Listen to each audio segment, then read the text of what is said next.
मेहमानान से गुजारिश करूंगा कि जो अव्वल इनामात हैं लड़कों और लड़कियों के, आप सभी इस इनाम देने में शरीक हों एक साथ।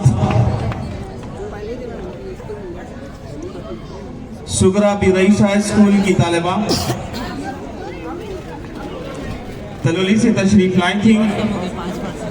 सरफराज मुरुमकर सर हेडमास्टर यहाँ मौजूद है। कल मुनक़िद होने वाले तकरीरी मुकाबले में भी आपने काफ़ी इनाम लूटे हैं, आज भी आप पहला इनाम लेकर जा रहे हैं।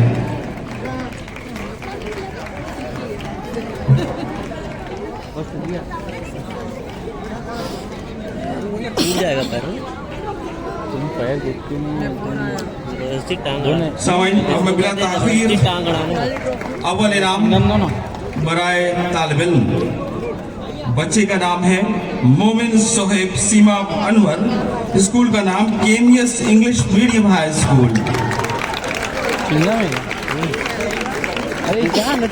अरे यार दब गया है जेब में, धीरे से आ रहा हूं। इस बच्चे के लिए एक जो लड़कों का अव्वल इनाम है, एक लिफाफा मेरे पास बंदे खुदा के नाम से आया हुआ है। मैं उस लिफाफे को भी पहुंचा रहा हूं मेहमानों के पास।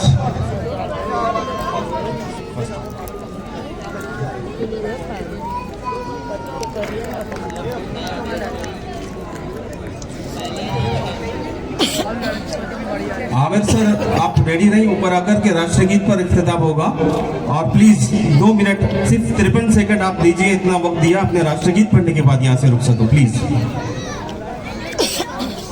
अभी फर्स्ट इनाम देना बाकी है और सिवाब सर भी मौजूद है, मैं उनसे भी गुजारिश कर रहा हूँ सर अभी रुकिए, पहला इनाम अभी देना बाकी है, आप ऊपर आए सर प्लीज।